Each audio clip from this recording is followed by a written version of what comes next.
Vale. Empezamos ya entonces. Vale. Pues muy buenos días a todos.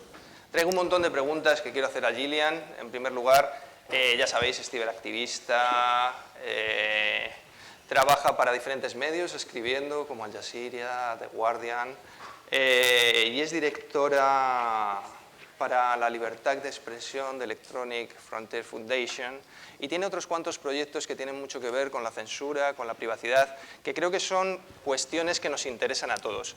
En una de sus descripciones tiene puesta que su pasión es conectar a la gente y con ese fin su lucha principal es la libertad de expresión en Internet, la mayor de las herramientas que ha revolucionado nuestra capacidad de trascender las fronteras. Esto lo dice ella misma en una, me parece que es en su blog, en uno de los sitios donde se define a sí misma.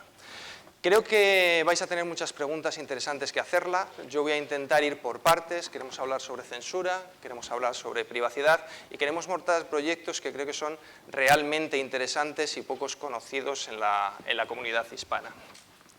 Por lo tanto, vamos a empezar con la entrevista.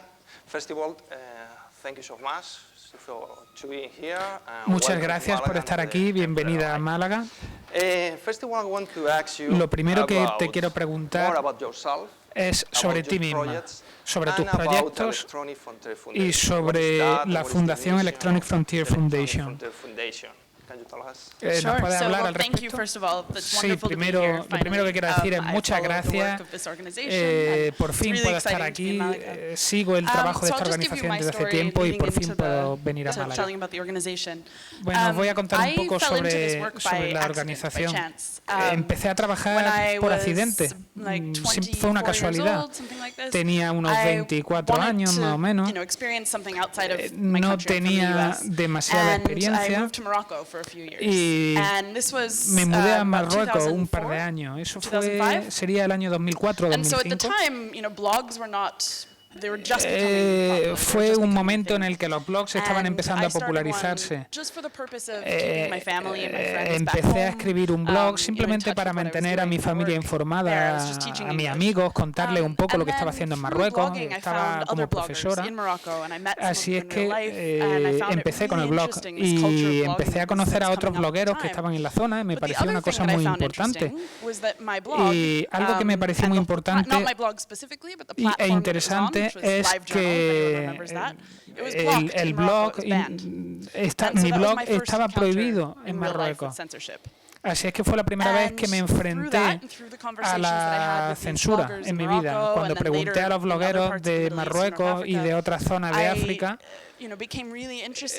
me interesó mucho el concepto de que Internet, o lo que yo creía que era la Internet sin fronteras, en realidad contradecía la idea que yo tenía. Tenía ciertos puntos de control para la gente. Hay puntos de control y hay cierta censura para ciertas personas en algunos países.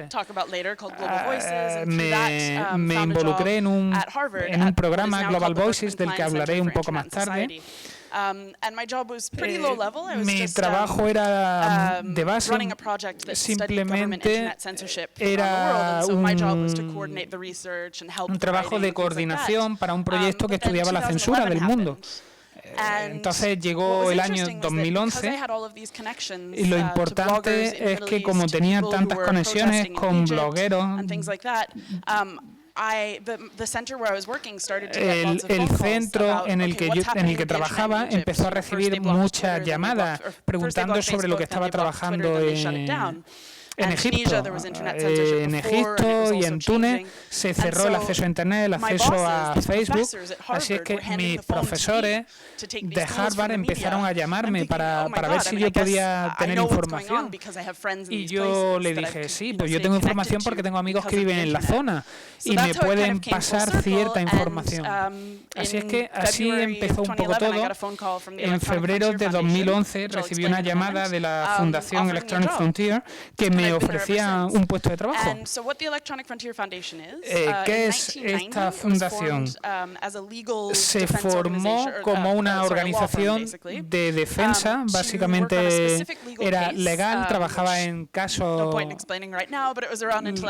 legales, es un poco farragoso explicarlo, pero bueno, tenían que ver con la libertad de expresión. Así es que esta fundación empezó a trabajar en temas legales, pero luego empezó a trabajar en otras cosas, por ejemplo, en tecnología. También realizamos trabajos de formación. Hemos sido una organización muy pequeña durante mucho tiempo, pero en los últimos 5 años hemos crecido de manera exponencial. ¿Qué me puedes contar sobre el proyecto de censura en Internet? Es un proyecto que fundé. Voy a conectar con Palestina ahora mismo. Fue en 2011, la primera vez que estuve en Palestina. Hubo una conferencia que dio el gobierno de Estados Unidos con algunas autoridades palestinas. Se llamó la primera conferencia de medios sociales palestinos.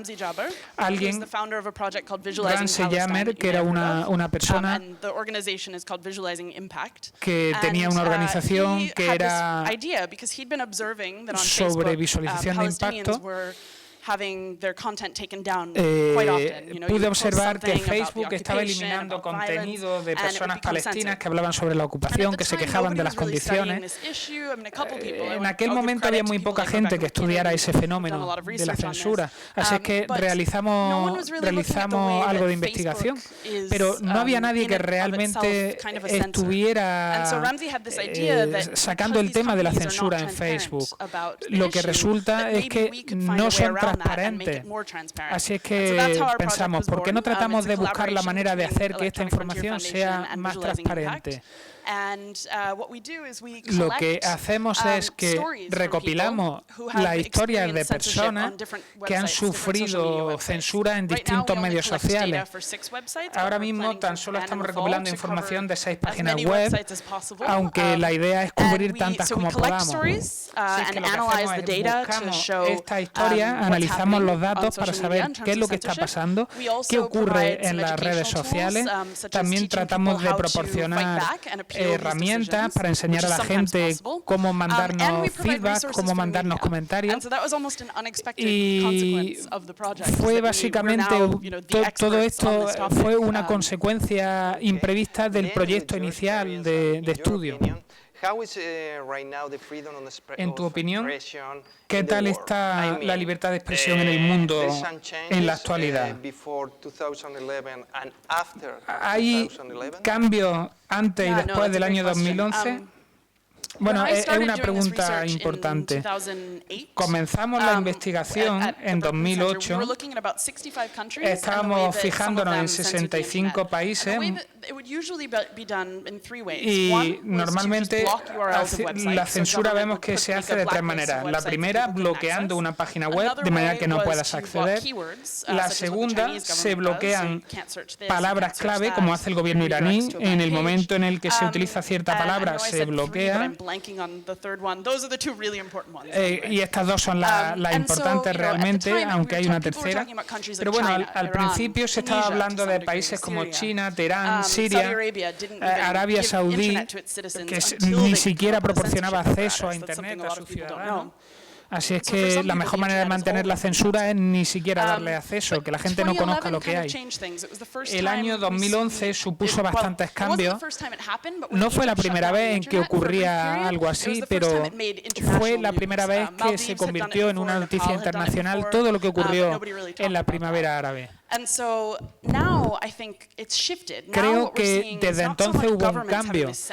Muchos gobiernos desde entonces están cooperando con empresas. Y realmente esta que va encima de mi cabeza es la importante. Hablaré un poco más tarde. Pero básicamente diré que el problema es que los gobiernos estaban colaborando con empresas para crear nuevas formas de censura. Antiguamente, si Arabia Saudí bloqueaba creaba una página web, utilizando un VPN podías acceder. Era simplemente, este tipo de censura era poner una venda delante de los ojos para que no se vieran las cosas.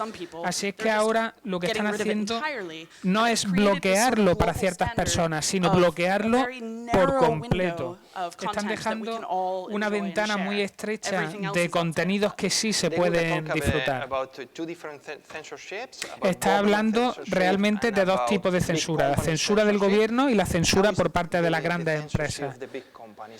¿Cómo funciona la censura de las grandes empresas y cuáles son las peores a las que os habéis enfrentado? Las empresas se centran en dos puntos, no solo empresas como Facebook o Twitter, sino otras más pequeñas. Hay dos maneras.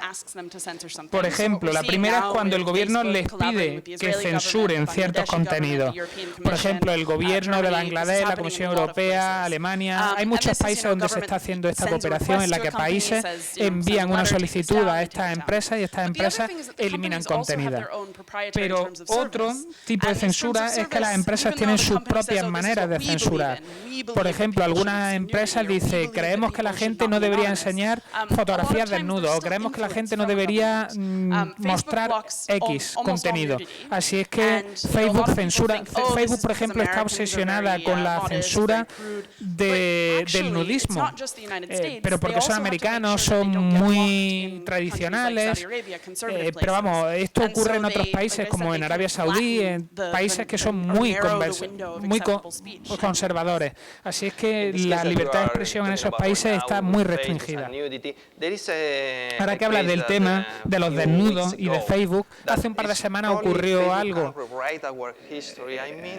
que va a reescribir la historia. Hubo una fotografía muy famosa de Vietnam. ¿Por qué censura Facebook cosas así? No entendemos realmente por qué tienen este tipo de censura. ¿Por qué hace Facebook estas cosas? Bueno, esta fotografía de la guerra de Vietnam, que es la de la guerra, o sea, la guerra en la que se ve una niña escapando del napalm, y esta fotografía fue retirada por Facebook porque aparecía una niña que estaba desnuda. Por supuesto que no queremos que exista pornografía infantil ni pornografía de otro tipo, así es que no nos importa que cuando hay fotografías de pornografía se retiren, pero cuando dicen no se puede tener ningún tipo de desnudo, no están solo quitando los abusos sexuales o la pornografía, sino bloqueando cosas como una fotografía histórica como esta, o por ejemplo la estatua de la sirenita de Copenhague. Las redes sociales la bloquean porque está desnuda, aunque sea una estatua. Si es que el principal problema es que hay unas reglas que son binarias, blanco-negro, todo o nada, y las empresas las están aplicando. Así es que realmente si se mira el impacto demográfico, se ve que los que manejan esas empresas son principalmente hombres, principalmente blancos, principalmente americanos. Así es que creen que su forma de pensar es la que se debe extender al resto del mundo. ¿Crees que los gobiernos y las grandes empresas están trabajando juntas para censurar o no? ¿Qué es lo que opinas al respecto? ¿O crees que las empresas son las que quieren censurar ciertos contenidos y los gobiernos quieren censurar ciertos otros? Creo que es una combinación. En este caso, para ser honesta, no creo que Facebook en concreto fuera quien pensara al 100% que había que quitar esa fotografía, sino que hay un poco de presiones. Aparte de que el contenido es importante, no importa porque la manera en la que aplican las reglas hará que vuelva a suceder en el futuro, a menos que se cambie cambie su política desde el principio. Si estás en Facebook, habrás visto que puedes denunciar el contenido de otras personas. Así es que podemos decir que esto ha creado una cultura de denunciar a los demás. Se denuncia un contenido, se dice, oye, este es un desnudo. Puede ser un desnudo, pero puede ser un desnudo combinado con sexualidad, lo que sea. Y luego hay moderadores que son los que deciden sobre cada denuncia de este tipo. Pero muchas veces estos moderadores ni siquiera trabajan para la empresa, sino que son recursos externos a los que les pagan poco, que tienen poca formación, y son las personas que realmente están eliminando vídeos de pornografía infantil y de gente a la que están decapitando, pero también están eliminando otros vídeos que no deberían. Entonces, podemos decir que los gobiernos y las empresas están juntos para controlar los contenidos que hay en Internet, ¿verdad? Sí, creo que la posición en la que nos encontramos ahora es muy distinta de la posición en la que estábamos ahora unos 25 años. Tenemos la Declaración de Independencia en el ciberespacio. Es un documento muy importante, muy potente, muy poético, y porque lo cierto es que no queremos que haya gobierno regulando Internet, queremos que sea un espacio muy abierto. Sin embargo, vemos que no es posible. El Internet que tenemos hoy en día está vulcanizado. Cada persona ve un Internet muy distinto dependiendo del país en el que viva. Las empresas están de manera activa ayudando a los gobiernos a que haya estas diferencias, que haya esta censura. También cuando estas empresas están... No solo son empresas de redes sociales, sino que hay muchas otras empresas que controlan la infraestructura. Por ejemplo, Google ofreciendo servicios de fibra óptica de acceso a Internet. No solo dan acceso a Internet, sino que dan acceso a su propia visión de Internet. ¿Cree que se está generando innovación para todos? Estas empresas grandes son las que están teniendo un gran impacto, ¿no? Sí, y intento no ser una pensadora binaria de sí y no, sino que intento tener una mentalidad abierta sobre todo, especialmente sobre la censura. ¿Se puede generar innovación? Es una muy buena pregunta. Hay mucha tecnología que está ayudando a la gente a saltarse la censura. Hay muchas herramientas para evitar la censura. Te puedes conectar a otra persona o te puedes conectar desde otra persona y poder ver el Internet que esa otra persona ve. Sin embargo, sigue habiendo mucha represión. Por daros algunos ejemplos, puedo decir, la censura en China hay mucha gente que está hablando en código para saltarse la censura. Por ejemplo, hay ciertas palabras que hacen referencia a otras cosas, como animales, para referirse a los lamas. Hay maneras de saltarse, por ejemplo, los filtros por palabra clave, utilizando estos códigos. Ya nos ha hablado un poco sobre que hay algoritmos para la censura. ¿Crees que los algoritmos en el futuro serán capaces de aplicar al 100% la censura? Creo que mucha de la censura está aplicada por algoritmos y no por personas. No puedo hablar de otras empresas, pero en el caso de Facebook sé que mucho contenido está filtrado por algoritmos, pero luego hay personas que son las que toman la decisión final. Pero lo cierto es que están empezando a utilizar algoritmos. Bueno, lo utilizan desde hace mucho tiempo para ofrecer publicidad, pero ahora están utilizando también algoritmos para controlar un poco la censura. Así es que hay algoritmos que permiten que estas empresas puedan eliminar la violencia gráfica pero estamos simplemente a un par de pasos de que exista una censura completamente automática. Y eso es algo que me aterroriza y debemos actuar antes de que ocurra para tratar de evitar que se implemente la censura. Así que, en realidad, la misma información y los mismos algoritmos van a las mismas empresas, como Facebook, como Twitter, como Google, etcétera, de manera que nos pueden censurar todo a la vez y pueden cerrar nuestras cuentas. ¿Crees que hay oportunidad de cambiar estas tecnologías o tenemos que seguir con estos medios sociales o tenemos alternativa de continuar con ellos pero utilizar otras? Bueno, esta es una pregunta muy difícil. Hace unos años que estaba hablando de este tema. Era como si fuera una comedia, como una persona de la comedia de Friends que estaba hablando de que Facebook debería mantenerse como está, en la que no se debe hacer cambios. Y una persona de Azerbaiyán decía, pues, es la única conexión que tengo con gente que vive de fuera de Azerbaiyán. Yo creo que que Facebook debería mantenerse. No creo que haya una respuesta para esto. El objetivo sería descentralizar estas redes. Lo que no queremos es que Facebook se convierta en la única plataforma.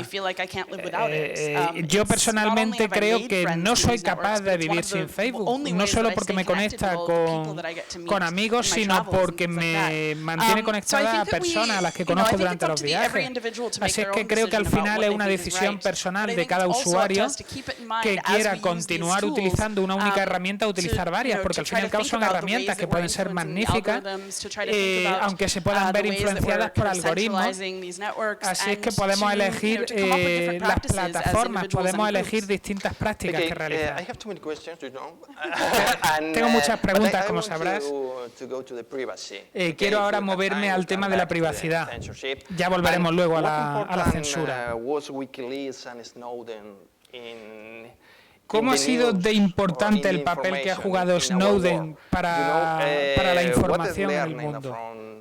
¿Qué hemos aprendido de este caso y qué deberíamos hacer en la actualidad con esa información? Es muy interesante que nombres este caso. Para mí, la privacidad es algo de la persona. Y por otro lado, no creo que los gobiernos deban tener privacidad, sino que deberían tener transparencia. Solamente deberían tener privacidad para las cosas de seguridad, las cosas que sean importantes. Así es que lo importante es que, por ejemplo, lo que ha hecho Julian Assange es que ha abierto el gobierno americano diciéndonos qué es lo que están haciendo. Igual que con el tema de Wikileaks, nos han mostrado documentos. Nos están diciendo, esto es lo que está haciendo el gobierno. Esto es lo que está haciendo el gobierno, no quiere que sepáis, para invadir vuestra privacidad. No creo que un gobierno nunca deba tener más privacidad que las personas. Las personas deben tener más privacidad que los gobiernos.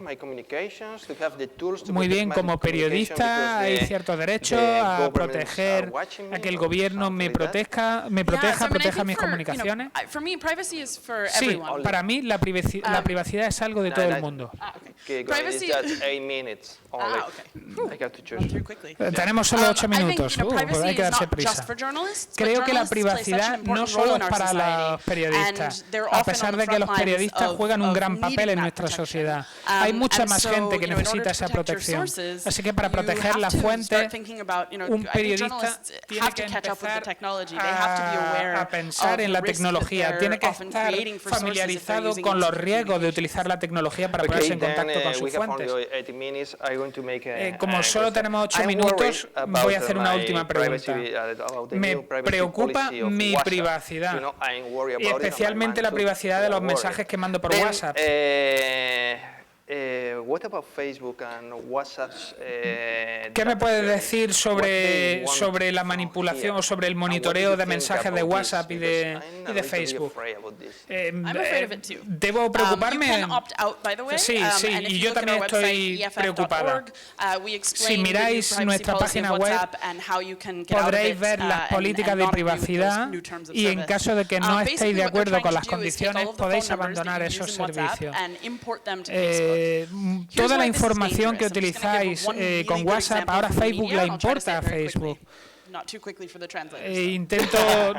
Os voy a dar la información de manera muy rápida. Por ejemplo, una psiquiatra nos dijo que uno de nuestros pacientes la visitó y le dijo, estoy muy nervioso porque ha pasado algo. Estaba en Facebook y Facebook me ha recomendado personas y son personas a las que he conocido aquí en el psiquiatra. Así es que todo el mundo creo que podrá entender cómo las cosas se pueden conectar. Un psiquiatra debe tener secreto, sin embargo, creo que no debemos tener ese pensamiento binario. Todo el mundo debe estar conectado, sí, pero hasta cierto punto. Hay muchas circunstancias. Podemos pensar que hay un gran abanico de personas, desde traficantes hasta médicos. A través de los teléfonos que tenemos en nuestra agenda telefónica, todos esos datos al final acaban en el gobierno. Así es que tenemos muchos ojos encima de nosotros vigilando. Y los gobiernos y estas grandes empresas utilizan esos datos para saber a quién conocemos, con quién tenemos contacto. ¿Tenemos otras herramientas que podamos usar? ¿Nos recomiendas otras herramientas? Herramientas que no sean ni Facebook ni WhatsApp. Yo utilizo WhatsApp, pero utilizo otras herramientas. Por ejemplo, Signal es una gran empresa que está encriptada end-to-end.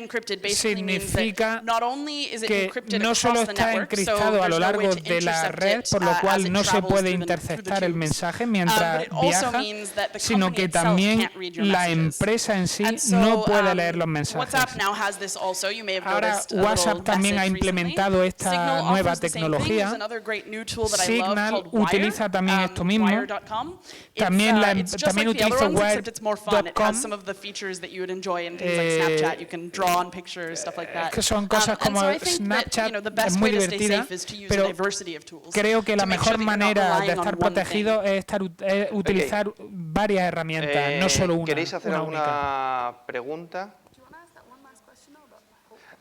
I don't know. I want to ask you another one about the young people, but querría preguntarte algo más sobre los jóvenes, pero vamos a escuchar las preguntas que haya. I'm activist from Russia. And Soy maybe you know that more than 500 people, y tal vez sabrá que más de became in prison after spreading information in internet. Fueron encarceladas después de que se hizo pública cierta información en internet. Así es que quisiera preguntarte, ¿qué podemos hacer con esa información? ¿Cuál sería tu respuesta? Bueno, es una pregunta muy difícil, porque tal y como se dijo antes, el acceso a Internet es un derecho. No hay ningún contrato vinculante que diga que los gobiernos realmente van a cumplir con ese derecho. También es muy difícil garantizar que la gente tenga libertad de expresión o acceso a Internet. Por supuesto, ciertos gobiernos pueden ser más vulnerables a que la gente le haga presión, pero grandes gobiernos como Rusia o Estados Unidos no sabrían realmente cómo poder actuar contra gobiernos así de grandes y poderosos. No sé cómo tratar de presionarlos. Universalmente, el acceso a Internet es un derecho, pero también lo es la libertad de expresión. Así es que simplemente vamos a tener que continuar luchando, incluso si los mecanismos que tenemos no funcionan al 100%, tenemos que seguir luchando. ¿Tiene alguna pregunta? Hola Gillian, gracias, un placer escucharte. bueno, pues tener acceso a toda esta información. A mí me gustaría saber si la ley nos ampara a la hora de denunciar. Ya.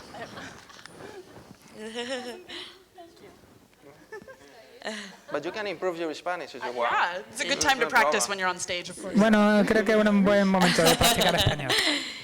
Nada, te daba las gracias y esto por la charla y por toda la información que nos estás dando. Y quería preguntarte si la ley nos ampara a la hora de denunciar ese uso, por ejemplo, de nuestra información privada, o si todavía necesitamos construir una legislación que nos proteja un poco más a la hora de poder denunciar si Facebook o cualquier otra red social está haciendo un uso ilegal de nuestros datos o como periodistas de nuestras fuentes.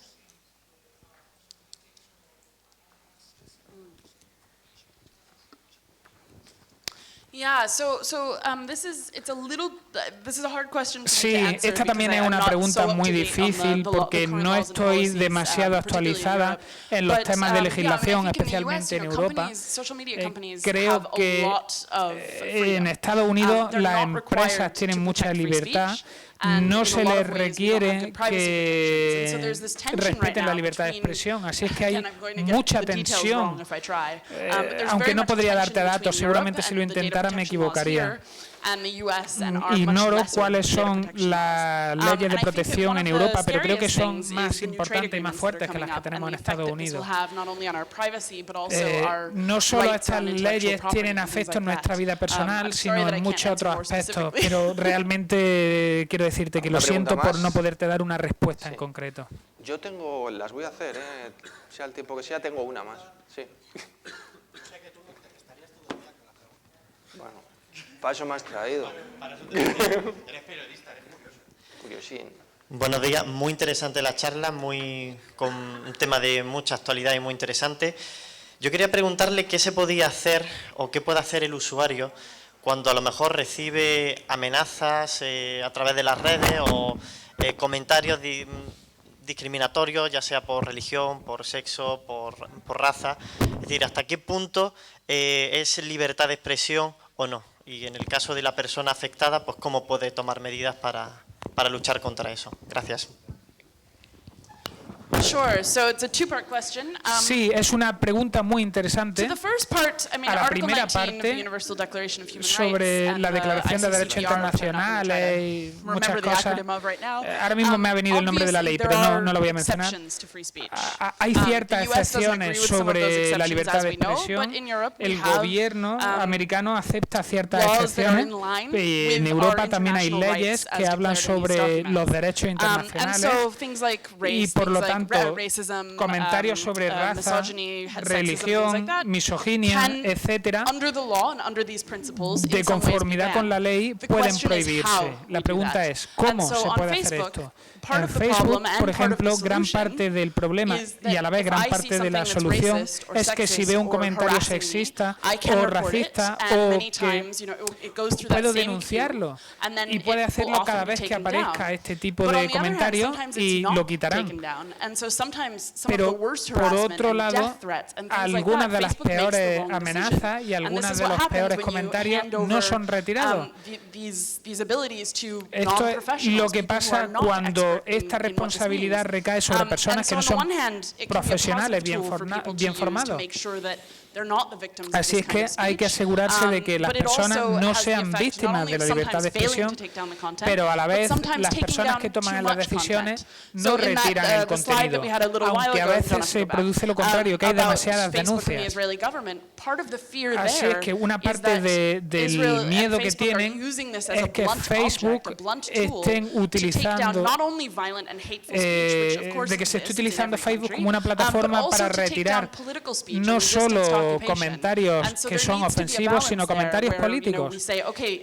Comentarios que podríamos decir, vale, algunos de los comentarios que se han retirado son horribles, pero otros de de los comentarios habría que plantearse qué valores son los que defienden. Así es que no siempre censura, a veces sí lo es, pero otras veces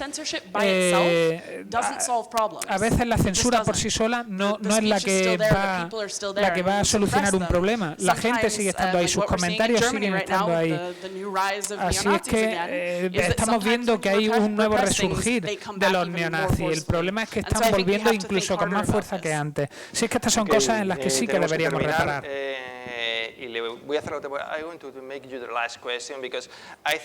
voy a hacer una última pregunta. Me gustaría terminar esta charla de manera positiva. De la manera que creo que es muy positiva. ¿Qué opinas de la juventud? ¿Qué opinas de las nuevas generaciones? ¿Están más preocupados por la privacidad que nosotros? ¿O crees que no? ¿Qué opinas? Bueno, es una pregunta muy buena porque el estereotipo es que los niños lo comparten todo sin pensar en qué es lo que hacen. Y creo que no siempre es necesariamente verdad. Creo que algunas de las maneras en las que los niños utilizan la tecnología es muy innovadora. Por dar un ejemplo, y lo saco de una investigación que hicimos. Una investigación que se hizo sobre el uso por parte de niños de Internet. Una de las cosas que se ha...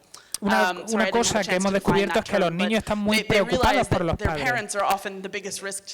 Muchas veces se dan cuenta de que sus propios padres son los primeros que pueden amenazar,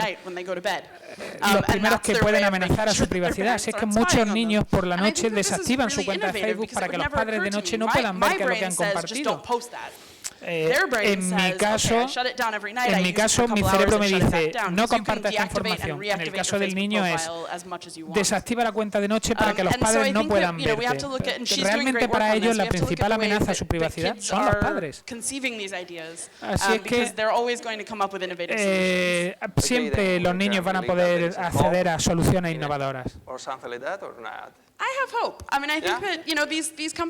Espero que estas empresas como Facebook, diría que hacen muchas cosas negativas, pero a la vez hacen cosas muy positivas, porque me mantienen en contacto con gente, con personas de todo el mundo.